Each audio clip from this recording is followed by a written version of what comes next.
The Reverend G.N. Gordon and his wife,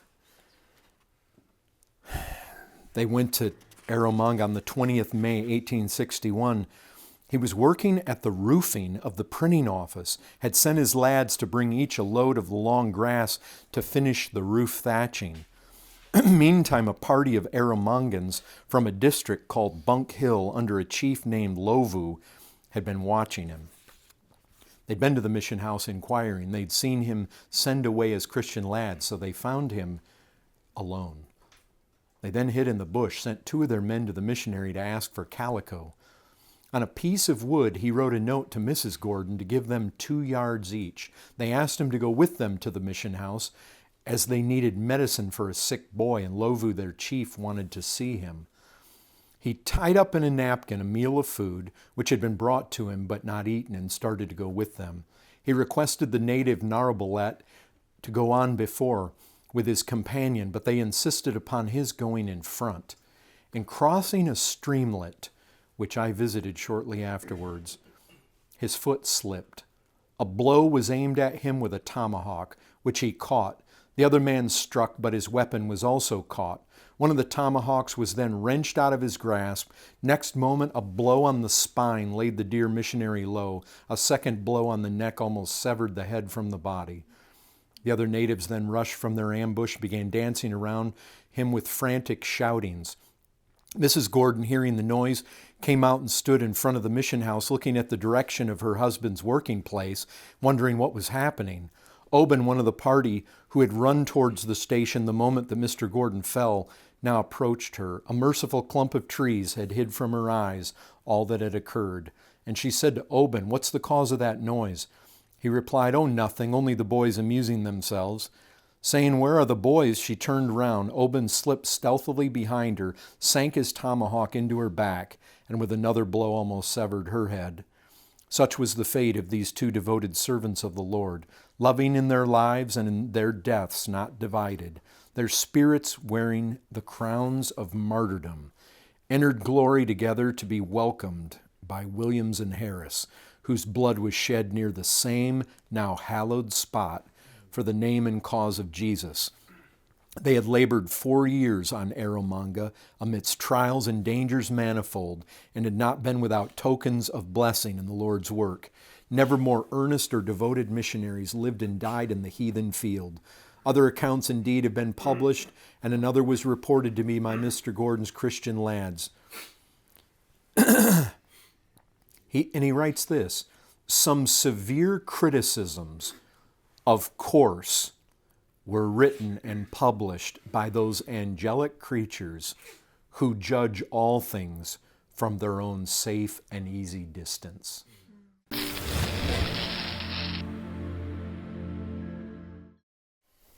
Everybody ready for this one? This one was sent to me Monday, November 26th. So this is very new. Because this is a current event,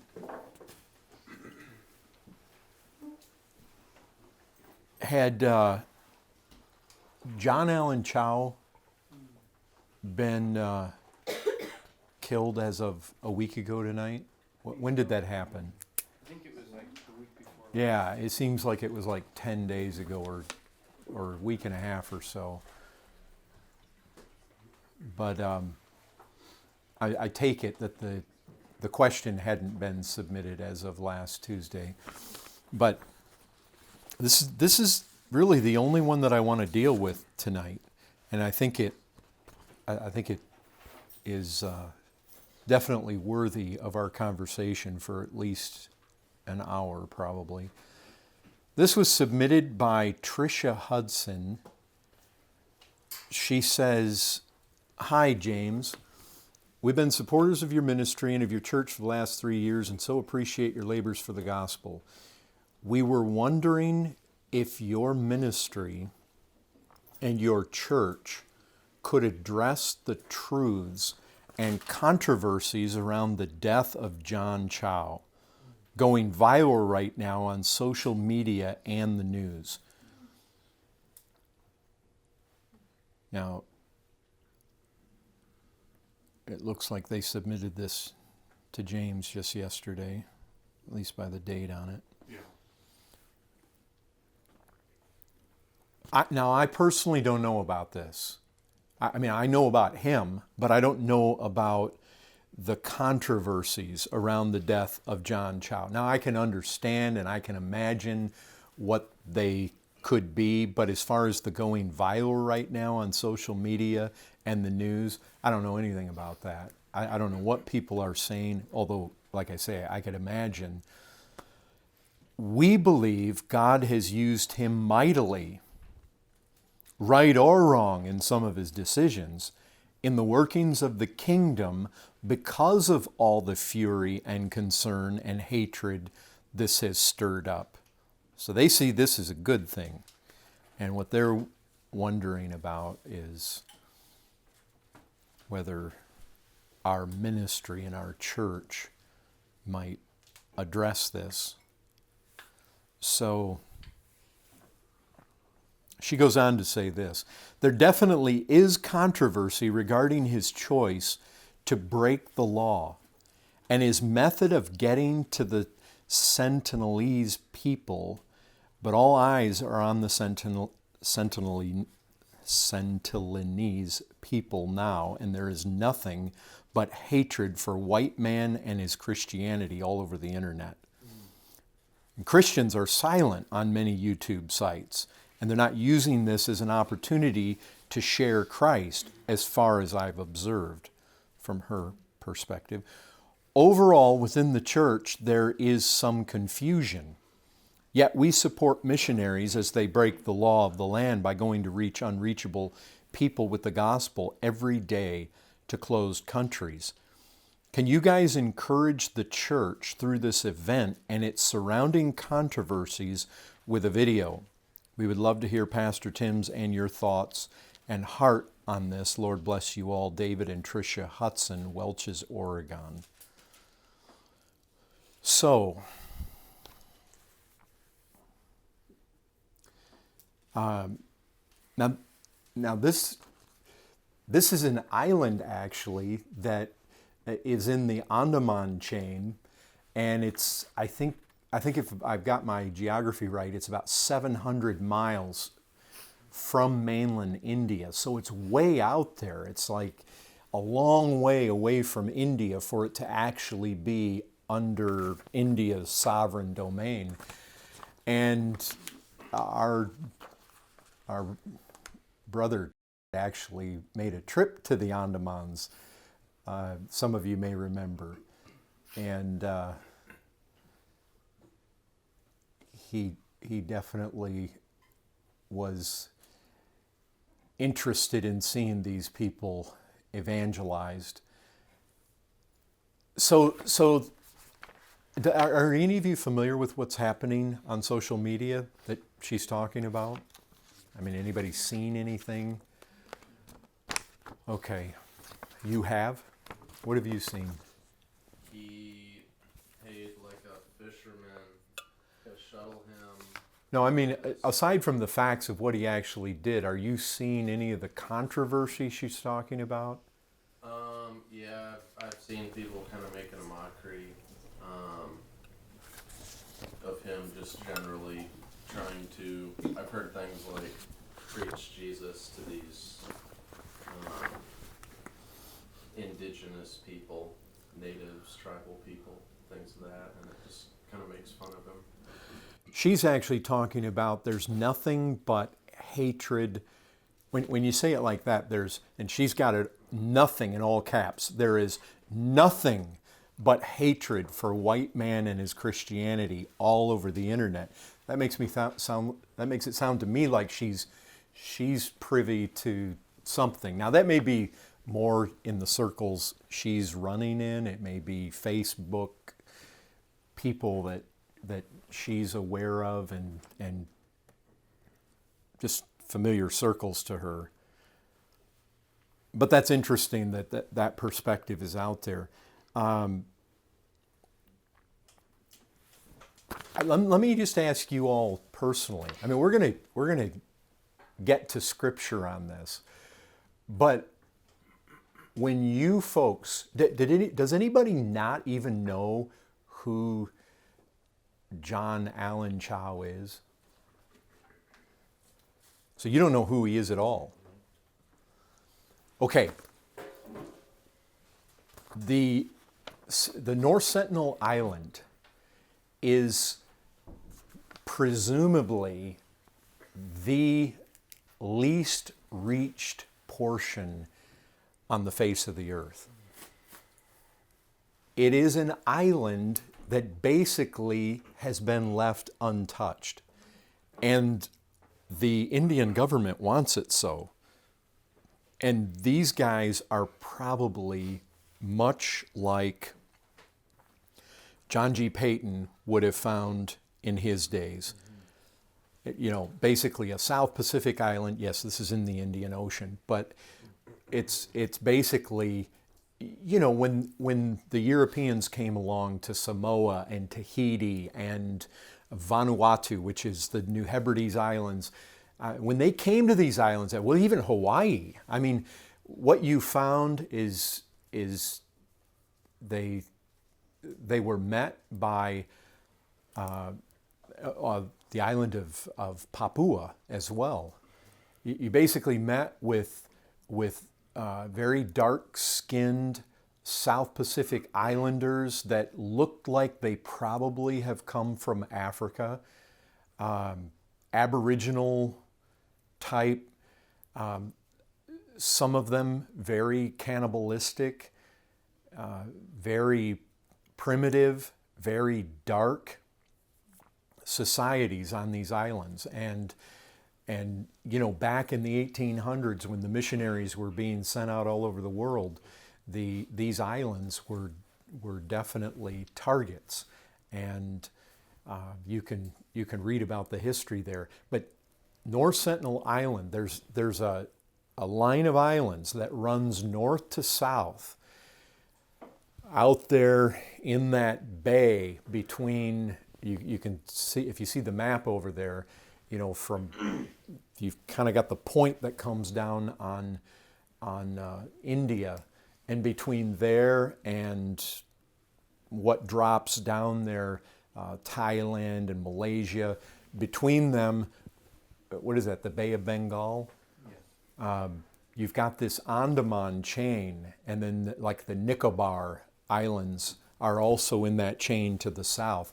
Well, towards the bottom of the Andaman Islands, you've got this North Sentinel. And basically what the Indian government has done is said, nobody can go in there. You can't touch these people. And the thing about it is, you can look the North Sentinel Island up on the internet, YouTube, search that, and you will find that they have made documentaries. People have, a couple fishermen were washed up there, and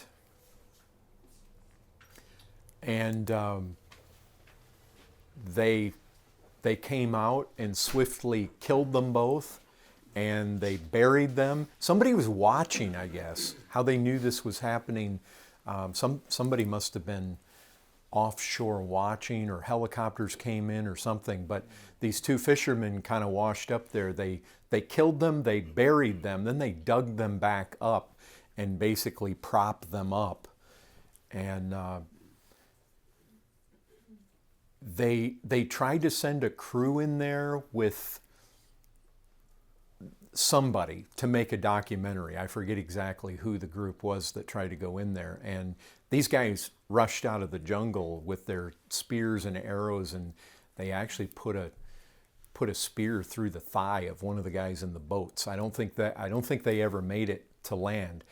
After the tsunami, you know, several years back that killed so many in Indonesia, they sent a helicopter in there to find out, because that whole island sits relatively low, and they were wondering if anybody made it. And when they flew the helicopter in there, they were met with a guy on the beach trying to shoot the helicopter down with his bow and arrows. And so they're hostile if you go in there, and what happened was, this is basically the way you're going to get there, is you find a fisherman that will take you there. Obviously, you have to pay him, and they know it's illegal, so you probably have to pay him pretty well. And he went in there with his kayak, and the fisherman brought him fairly close, and then dropped him in the water in his kayak, and he rowed to shore. And the fisherman was close enough and stayed right there and was observing to see him go up. They killed him. They tied a rope around his neck. They were dragging his body around. And so now they're talking about, whether they even get the body or not. That's the thing now. They're trying to figure out. And so, the Indian government say that this is a treasure, this is a priceless possession. We've got like this untouched society. They roughly calculate.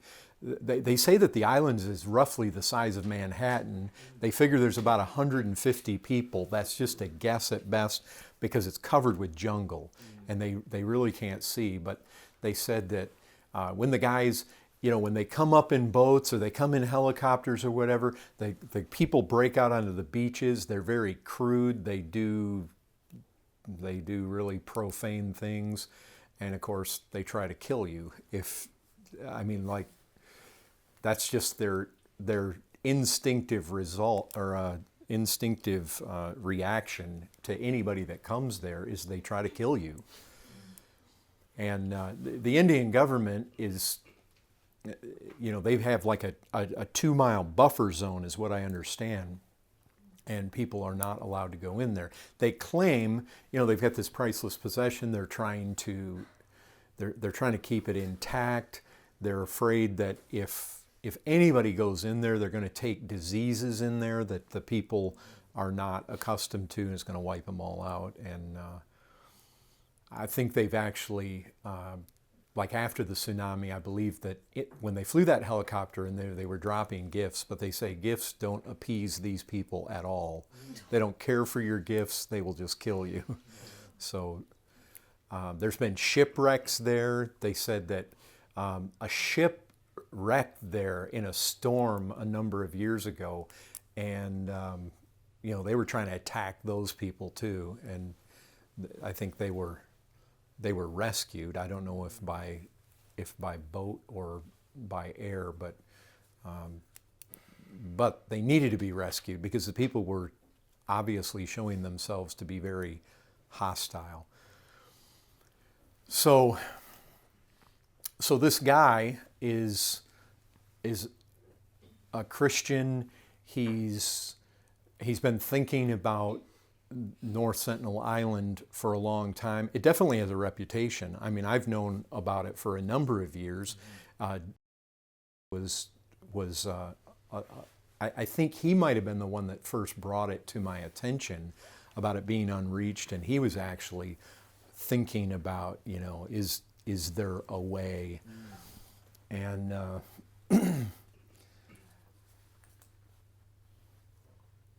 so that's to bring you folks up to speed. Those of you that have never heard of him, that's what's happened. Now, for those of you that do know about the account, how did you respond when you heard? Did you just not care? Did you think, well, that idiot, why did he do that? Or, I mean, those of you that do know, now, did you not know when you did know? Okay. But I mean, what were the thoughts? Did you have any thoughts about him doing that? I thought it was wow, praise the Lord, someone actually went there. That was my thought. It reminded me of Jim Elliot and the other four. That was just, I didn't know much about it, but kind of made me like, wow, maybe this will stir people up in a good way. You know the difference between Jim Elliot and John Allen Chau? The big difference?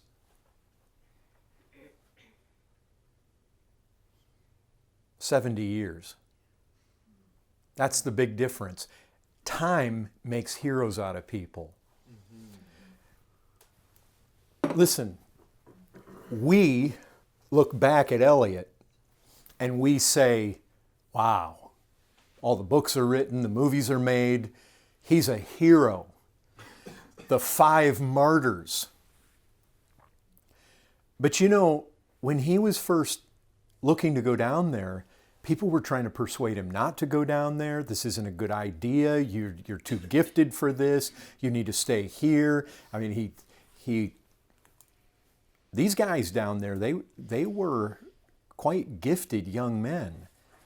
People were saying, don't throw your gifts away. Don't go to these primitive people. I mean, people, look, when it's in your day, it's kind of like the prophet. He's honored everywhere, but where? His own hometown. Right, his own hometown. And that's so often, it's the same kind of principle.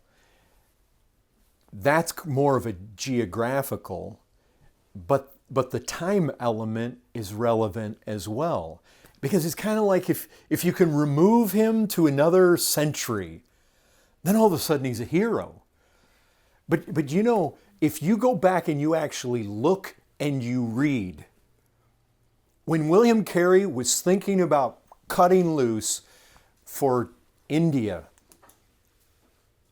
I heard, I don't know where he came across this. I can't remember in my own mind actually reading this anywhere, but I read somewhere where there was I believe it was a Baptist periodical from William Carey's day, and they basically wrote an article that said, we see no hope of success in William Carey's venture to India.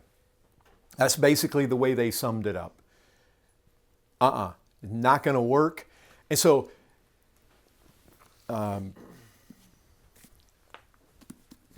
what was the issue? I mean, the issue was, we know William Carey. I mean, we know the guy. For us, it's far removed. We have the books in our library. You see, for people to jump right out and say, John Chow is a martyr, and put him in the same class as the same place that we put a Jim Elliot, people are probably very hesitant because they're like, well, you know, oh, thank you, brother. It's like, well, what was it? Was he just foolish? I mean, we see, of course, we see no prospect in any success there. Didn't he know that if he went to those beaches, they were going to come out and kill him? I mean, come on, there's never been an exception. And we you know, well, was he really a Christian? I mean, was he a fanatic? Was he just some adventure gone bad? I mean, you know, could the guy have been climbing Mount Everest last week and this was just an adventurous thing to try to do? What were they saying about William Carey in that day? What were they saying about John G. Payton in his day? You see, that's the thing. There's this removal of time. What are they going to... I mean, listen, I'll tell you this. We have it on good authority that every tribe and every language and every people and every nation are going to be represented before the throne. North Sentinelese people are going to be there. Now, when that first convert is saved, see, by the time that happens, that being one of the darkest places in the world, who knows? I mean, hastening the day of his coming may mean reaching that island. And when the first converts are made, somebody will probably look back at John Chow. And, you know, by then, it may be 200 years, it may be 75 years removed. It may be like Jim Elliot, like us looking back. And remember when that brave guy, he went up there and they just came right out on the beaches. He no more than laid foot on the shore of that island. See, today, you've got all your news media, and most of them are liberal, and even Fox, and you're more conservative. Are they really pro-Christian? I mean, maybe they're going to give it a better slant. I don't know what all the news agencies are saying about it, but if these folks are right, what's happening out there? I mean, the guy's being counted a fool. He's being counted some zealot, some white guy bringing his white religion and trying to press it upon other people and probably saying, well, he deserved it. It serves him right. Well, I went and dug my copy of John G. out because I want you to... John G. Payton went... It's called Vanuatu today. This is a string of islands off the east coast of Australia. And that day they were called the New Hebrides. The Hebrides are actually some islands up near Scotland where revival broke out at another time. These were the New Hebrides Islands. John G. Payton, a Scottish Presbyterian. Listen, when it became known that I was preparing to go abroad as a missionary, nearly all were dead against the proposal. Okay, Chow, you think everybody was against? You think a lot of people were against it? By the reaction on social media, what do you think? I mean, I even remember when was just looking at going to visit the Andaman Islands. And there were the naysayers. He shouldn't go. He shouldn't do it. He's not equipped. He's going to bungle this thing. There's always, and you do wonder, I mean, we do want to have some sense, well, okay, is this God's will? I mean, we don't want to be foolish. We don't want to be presumptuous at this point. But there's always somebody that's going to believe you're being presumptuous. There's always somebody that's the naysayer. And I guarantee you Jim Elliot heard it. I guarantee you that William Carey heard it. I guarantee you John G. Payton heard it. I guarantee you Hudson Taylor. All you got to do is read the biographies. In their day, when they weren't the largely acclaimed, centuries-old missionary whose books are on our shelf, when it's not that, when it's the guy that then people look at him and the prophet is not he's not with honor right there in his own hometown, his own home church, and among his own generation where the people know him, they can look at him and they recognize, well, he's a guy with flaws. And we look back now and we say, well, of course it was God's will for Hudson Taylor to go to China. But you see, in his day when he was going, when he first got on that ship and was sailing over there weren't big crowds out there on the shore. He was kind of going off as a nobody. He was going off quietly. It's much the same way with all these guys. It's like, well, we don't give much prospect of any success for this missionary endeavor. When it became known that I was preparing to go abroad as a missionary, nearly all were dead against the proposal. He said, except Dr. Bates and my fellow student, my dear father and mother, however, when I consulted them, characteristically replied that they had long since given me away to the Lord, and in this matter also would leave me to God's disposal. From other quarters, we were besieged with the strongest opposition on all sides. And here's the thing. If he would have gone straight over there and died setting his foot on that beach, well, then they would have said, see, this thing was ill-advised from the beginning. And you see, it's one thing if Chow goes there and he gets huddled into one of their huts and he actually survives, and it's like everybody looks at this as a miracle of God. He got there and they didn't kill him. I mean, they kept him and he actually got off the island. Then everybody says it's a miracle. God must have been in it. But you see, when he died, and he died so quickly, then it's like, well, it's just like the two fishermen. I mean, it could have been anybody. And he did make a trip there and survived and then came back the next day. Yeah, he got shot. His Bible got shot by an arrow the first day, right? Isn't that true? Wow, there's different things, but he said, I replied that my mind was finally resolved, that though I loved my work and my people, yet I felt that I could leave them to the care of Jesus, who would soon provide them a better pastor than I, and that with regard to my life amongst the cannibals, as I had only once to die, I was content to leave the time and place and means in the hands of God.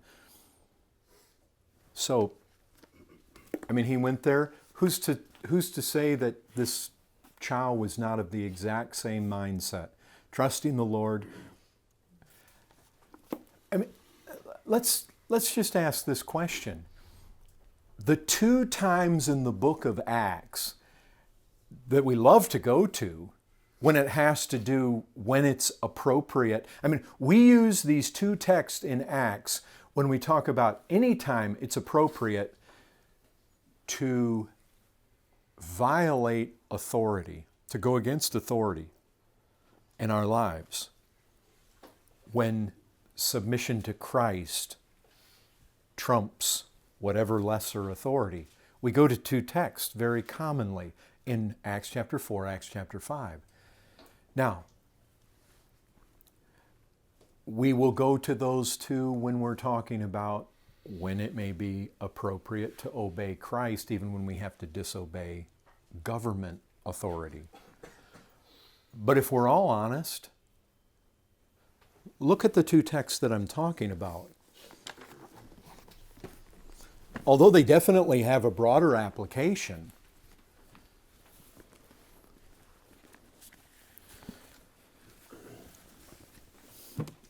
Acts chapter 4, the very specific situation that we're confronted with has to do with evangelism. It has to do with taking the gospel to the nations in accordance with the Great Commission. What do we find? We find that in Acts chapter 4, we know that Peter and John get hauled in before the council. And when they did, you remember the situation, that lame man was healed at Beautiful Gate. And it caused a stir. And they were in there preaching the gospel. These guys get hauled in. They're before the Sanhedrin.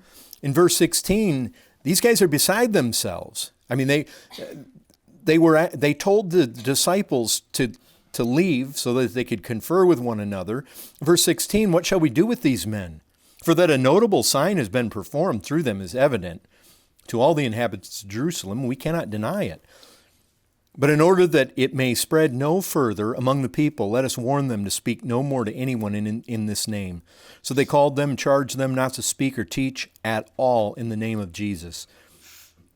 And here's the classic text. Peter and John answered them, whether it's right in the sight of God to listen to you rather than to God, you must judge. We cannot but speak of what we have seen and heard. And then you have a similar passage over in chapter 5, verse 29. Again, the apostles were arrested. They were brought before the officials. You remember what happened. They supernaturally were not in prison anymore, showed up in the temple. They were teaching. Verse 26, the captain and the officers went and brought them, but not by force, for they were afraid of being stoned by the people. When they had brought them, they set them before the council, and the high priest questioned them, saying, we strictly charged you not to teach in this name. Here you have filled Jerusalem with your teaching. You intend to bring this man's blood upon us. Peter and the apostles answered, we must obey God rather than men. And so, listen, did Jesus give us a commandment to take the gospel to all the nations? Can anybody tell me how it's worded in Mark 16:15? Preach the gospel to every creature. Preach the gospel to every creature. And you know what? That was one of the passages that gripped John G. Payton. Now, and you know the story. He said, concerning this opposing influence, he said, they proved to be a heavy trial to me, all the opposition that he was facing. But he said, with all the opposition, they tended to confirm my determination that the path of duty was to go abroad. Amongst many who sought to deter me was one dear old Christian gentleman, you've heard this, whose crowning argument always was the cannibals. You'll be eaten by the cannibals. At last I replied, Mr. Dixon, you're advanced in years now, and your own prospect is soon to be laid in the grave, there to be eaten by worms. I confess to you that if I can but live and die serving and honoring the Lord Jesus, it will make no difference to me whether I'm eaten by cannibals or by worms. And in the great day, my resurrection body will arise as fair as yours in the likeness of our risen Redeemer. He said, my dear Greenstein, these are the people in his own church. These are the Christians closest to him. My dear Green Street people grieved excessively at the thought of my leaving them, and daily pled with me to remain. Indeed, the opposition was so strong from nearly all, and many of them warm Christian friends, that I was sorely tempted to question whether I was carrying out the divine will or only some headstrong wish of my own. And you see, that's going to be the accusation. Headstrong wish. It was just an adventure. He launched out there. By what authority did he do this? What missionary society sent him? And see, that's always the questions. There's got to be some authority. Well, he's got to be sent by the right people, or he's got to be sent by the right church. What right did he have to go over there? What right did he have to do this? Throw his life away like that? He said, this also caused me much anxiety, drove me close to God in prayer. You see, we don't know how much he prayed about this. He said, conscience said louder and clearer every day, leave all these results with Jesus your Lord, who said, go ye into all the world, preach the gospel to every creature, and lo, I am with you always. These words kept ringing in my ears. These were our marching orders. Who's going to say it's not the marching orders of Christians to take the gospel to North Sentinel Island? It is our marching order from the risen Christ to take the gospel into every nation and preach it to every creature.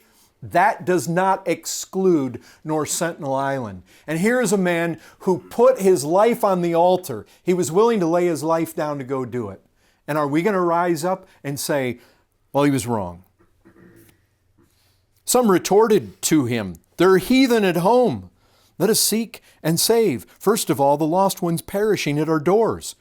This I felt to be most true and an appalling fact, but I unfailingly observed that those who made this retort neglected these home heathen themselves.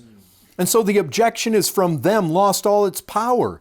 They would ungrudgingly spend more on a fashionable party at dinner or tea, on a concert or ball or theater, or on some ostentatious display or worldly and selfish indulgence 10 times more, perhaps in a single day, than they would give in a year or in half of a lifetime for the conversion of the whole heathen world, either at home or abroad.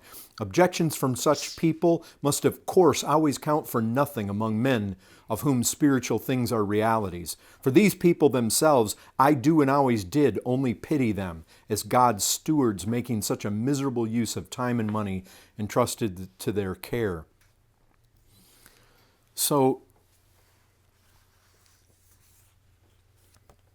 listen.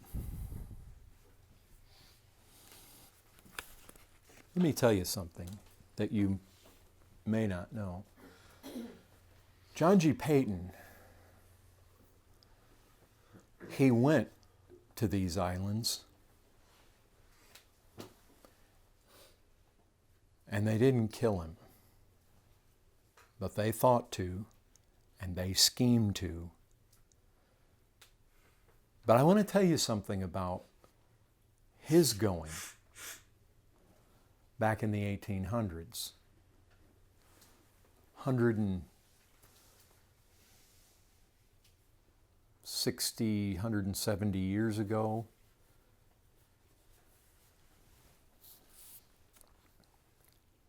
In his autobiography, he says this: A glance backwards over the story of the gospel in the New Hebrides may help to bring my readers into touch with the events that are to follow.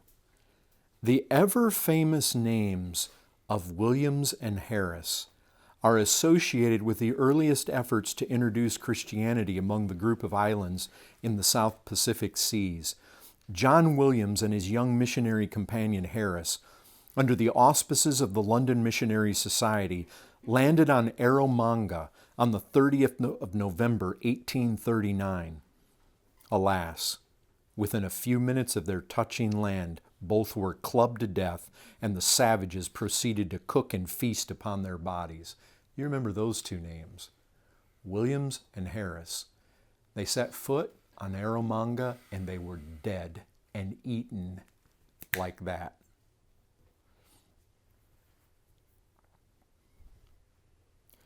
Thus, now see, it's all perspective.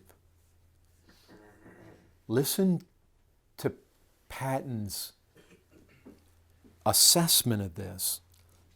Thus were the New Hebrides baptized with the blood of martyrs, and Christ thereby told the whole Christian world that he claimed these islands as his own.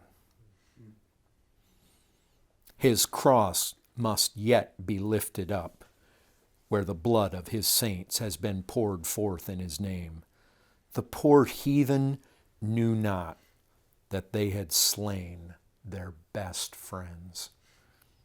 But tears and prayers ascended for them from all Christian souls, wherever the story of the martyrdom on Erromanga was read or heard. And you know what's interesting? I just happened about 2-3 years ago, I just happened to find, I don't even remember how I found it. I happened to find a newsreel that the 170th anniversary of the killing of these two guys was being celebrated in Vanuatu, Erromanga. And you know what was amazing? The descendants of Williams and Harris came to Erromanga to meet the descendants of the people who killed and ate their ancestors.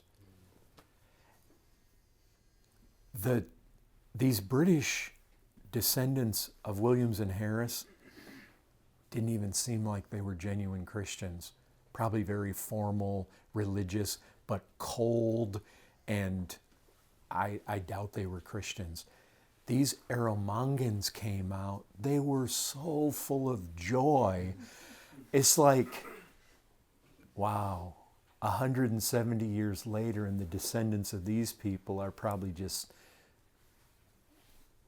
atheist or stale, dead religionists, and the Erromangans seemed like they were just full of the joy of the Lord, is what it seemed like.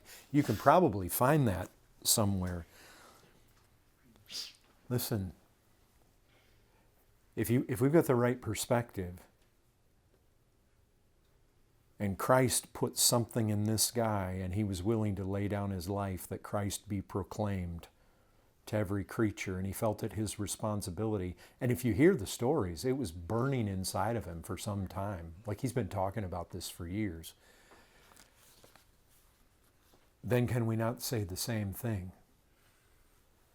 I mean, Sunday, I actually heard that there was, I heard it being strategized in our own church, how somebody in our own church could now reach it. And I just wonder if that's not, you know, the text that comes to my mind is the one that I know James dealt with in Philippians, that, you know, some preach the gospel for the right reasons, and some out of envy and jealousy were preaching the gospel. But no, that's actually right before that, he's talking about his suffering, and he's talking about how it really made people bold. even though he's suffering, it's making other people bolder to proclaim the gospel. Now, then he goes on to say some do it for the right reasons and some for not right reasons. But I think that that's what's going to happen here. I think that what this is going to do, I mean, if we got people strategizing in our church, people who you would not think would be thinking about going, to Mexico, let alone go to North Sentinel Island. They're strategizing. It just made me think, you know what, that's happening all over the world among God's people right now. And what this is going to do is undoubtedly, if this was one of God's people and that blood was spilled there, believe me, it won't be in vain. Any more in vain than Williams and Harris. Because somebody's got to put their foot on the shore. Somebody's got to be the first one to do it. Look, how do people get saved? I mean, we recognize the truths of Romans 10.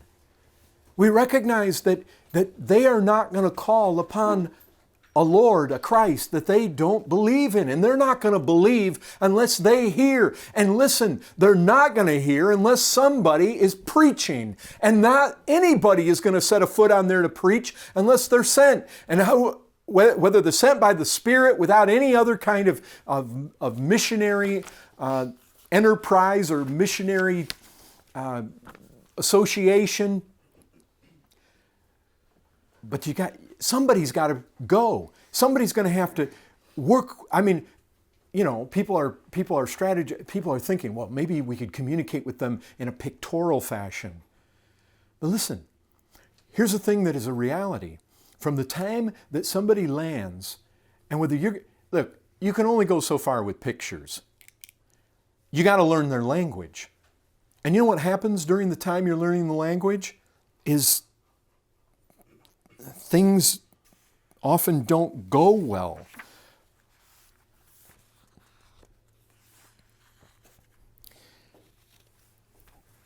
May 1861.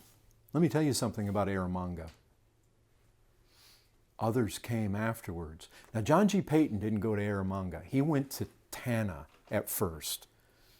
And he went somewhere else later. But the Gordons. Now this is May 1861. Remember, Harrison Williams died in 39. So we're talking 22 years later.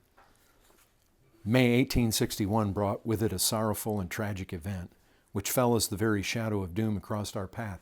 Because even the people that came later, they were able to set their foot on the shore. They weren't immediately clubbed and eaten. But in the time it takes to learn the language, to where you're going to try to impart that language and communicate the gospel to the people, that takes some time. And then even while you're trying to communicate the gospel to the people, you got to understand these people have been in darkness. They're demonically controlled. There are witch doctors. There are forces at work. The Reverend G.N. Gordon and his wife, they went to Erromanga on the 20th May, 1861. He was working at the roofing of the printing office, had sent his lads to bring each a load of the long grass to finish the roof thatching. Meantime, a party of Erromangans from a district called Bunk Hill under a chief named Lovu had been watching him. They'd been to the mission house inquiring. They'd seen him send away his Christian lads, so they found him alone. They then hid in the bush, sent 2 of their men to the missionary to ask for calico. On a piece of wood, he wrote a note to Mrs. Gordon to give them 2 yards each. They asked him to go with them to the mission house as they needed medicine for a sick boy, and Lovu, their chief, wanted to see him. He tied up in a napkin a meal of food, which had been brought to him but not eaten, and started to go with them. He requested the native Narabalet to go on before with his companion, but they insisted upon his going in front. In crossing a streamlet, which I visited shortly afterwards, his foot slipped. A blow was aimed at him with a tomahawk, which he caught. The other man struck, but his weapon was also caught. One of the tomahawks was then wrenched out of his grasp. Next moment, a blow on the spine laid the dear missionary low. A second blow on the neck almost severed the head from the body. The other natives then rushed from their ambush, began dancing around him with frantic shoutings. Mrs. Gordon, hearing the noise, came out and stood in front of the mission house, looking at the direction of her husband's working place, wondering what was happening. Oben, one of the party who had run towards the station the moment that Mr. Gordon fell, now approached her. A merciful clump of trees had hid from her eyes all that had occurred. And she said to Oben, "What's the cause of that noise?" He replied, "Oh, nothing, only the boys amusing themselves." Saying, "Where are the boys?" she turned round. Oben slipped stealthily behind her, sank his tomahawk into her back, and with another blow almost severed her head. Such was the fate of these two devoted servants of the Lord, loving in their lives and in their deaths not divided, their spirits wearing the crowns of martyrdom, entered glory together to be welcomed by Williams and Harris, whose blood was shed near the same now hallowed spot for the name and cause of Jesus. They had labored 4 years on Erromanga amidst trials and dangers manifold, and had not been without tokens of blessing in the Lord's work. Never more earnest or devoted missionaries lived and died in the heathen field. Other accounts indeed have been published, and another was reported to me by Mr. Gordon's Christian lads. He writes this: "Some severe criticisms, of course, were written and published by those angelic creatures who judge all things from their own safe and easy distance." It was the same in that day.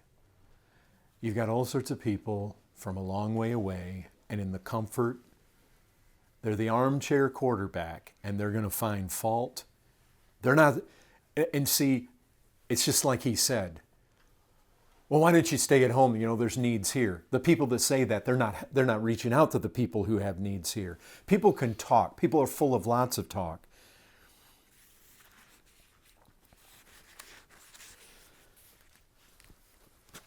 The truth is that it sounds like some of the people are just, they're bent out of shape.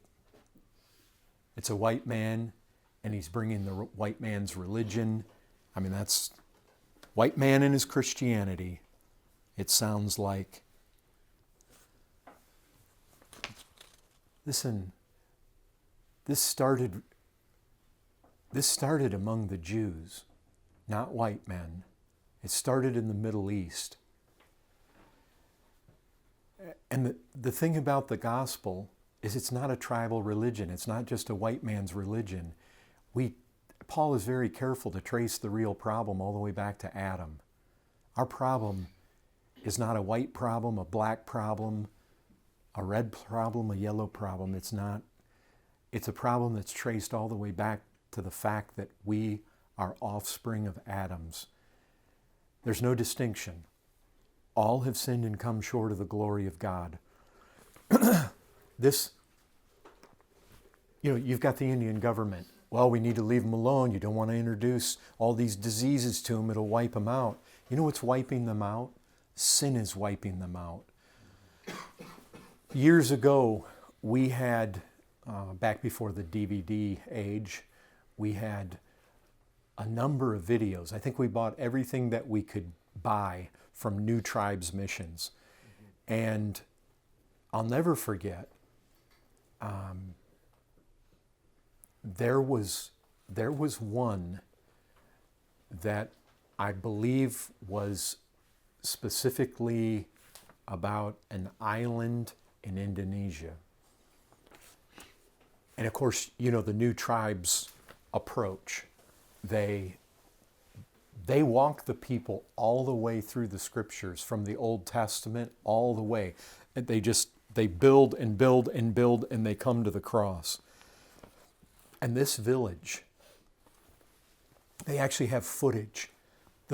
When they preached the cross and that this was God's answer for sin, like the vast majority of this remote village embraced Christ spontaneously. They were so full of joy. They jumped up and down, hugging each other. In mass. They did this for hours. But then you know what the missionary said and what he observed? He said the people would go from rejoicing to uncontrolled wailing, back to rejoicing, back to wailing. Do you know why they wailed? With the understanding of the gospel and their own receiving of it and their own salvation, they would suddenly be overcome with the reality that all who had gone before them perished. And you know what often these missionaries were asked by the new converts? Why didn't you come before now? Sometimes they would ask questions like, all the cogs would start moving. Well, how long have you had Christianity where you're from? Oh, for centuries. But it almost makes the missionary feel guilty, because then the people would look at him like, and you're only coming now? You know what's true about these people on North Sentinel Island? 100% of them are perishing. They're dying. Every single one of them is perishing.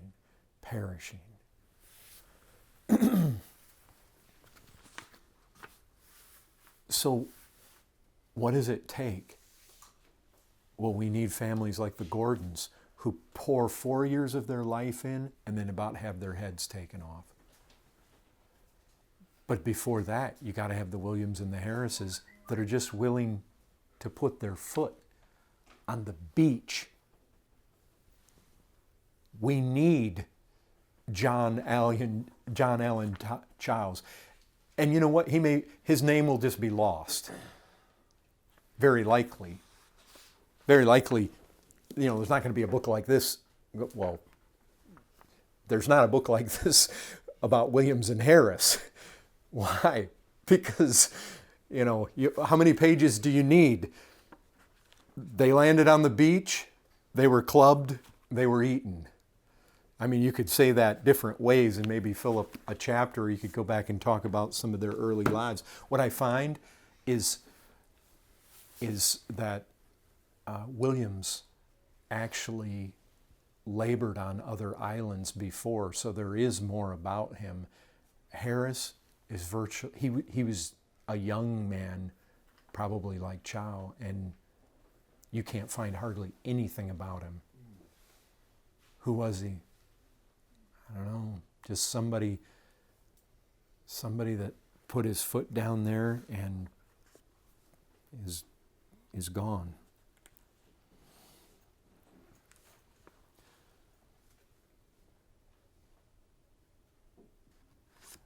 So,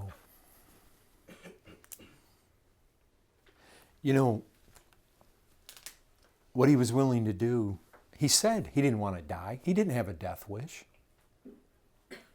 But he was willing to risk his life to be good to the Great Commission. We don't know all of his motives, but what he says is that he desired to take the gospel to these people. Does somebody else have a better plan? Or do we just say, well, it's illegal, and so we shouldn't go there? That wasn't the attitude of the early disciples. They said, you be judge. Should we obey you or should we obey God? Has God told us to go? Because these people that wrote this are right. When it comes to closed countries, we don't say that because some human government says we can't enter that country with the gospel, we don't take that as, okay, therefore we can't. In fact, that idea of closed country, that's That's a man-made term. The Bible never talks about closed countries. Jesus said, go. He never said, go only to the open countries. No. Every tribe, every tongue, every people, every nation, every creature, take the gospel to them all. Somebody's got to go. Somebody's got to go. The promise of God's word is there will be North Sentinelese there at the throne. There will be converts. The gospel will reach them. Despite all the Hindu Indian government, despite man's laws, somebody's got to say, yes, Lord.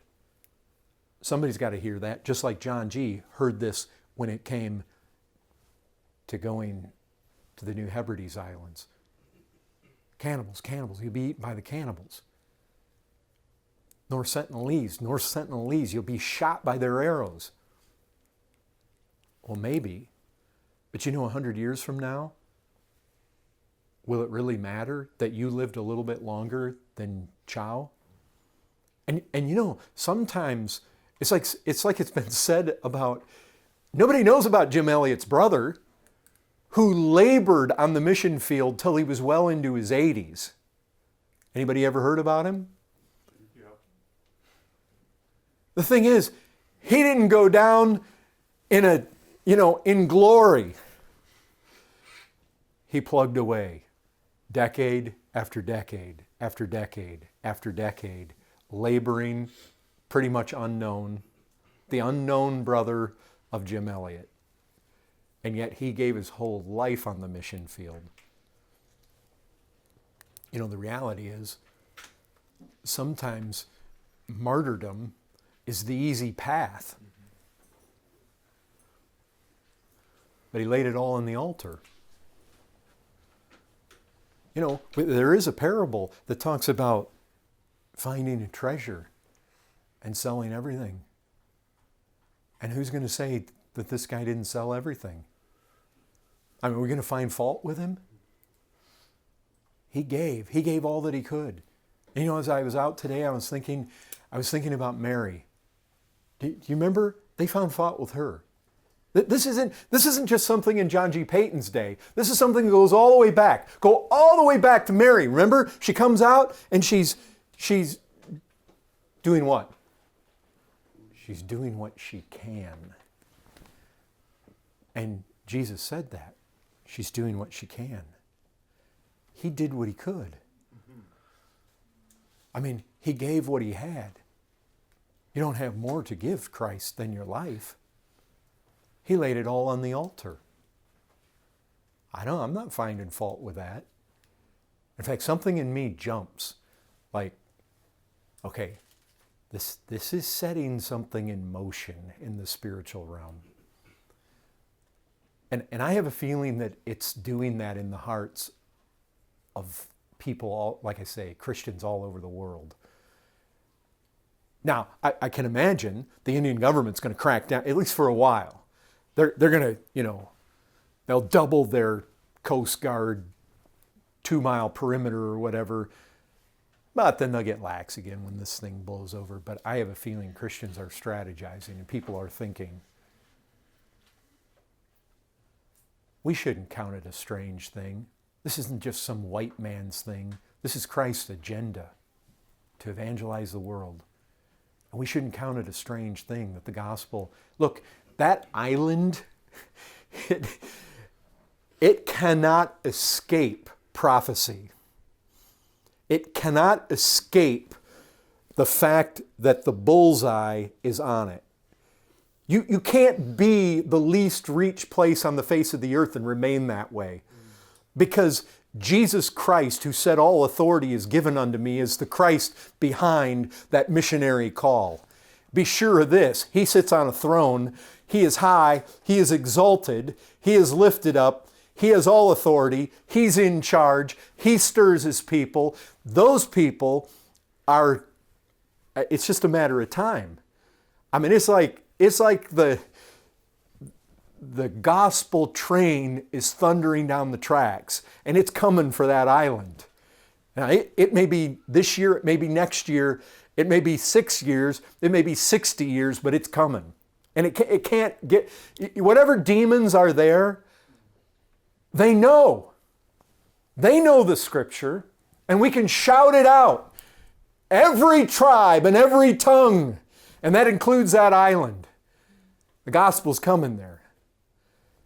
Some of God's people are going to take it there. The next people might be like the Gordons. They might make it a little ways before they die. And it might keep going like that. In fact, if you read this book, do you know how much death is in here? The fact that John G. Payton lived is a miracle in the midst of all of this. And they tried to take him out, and God supernaturally preserved him, but a lot of the people died. A lot of the people died. But you know what?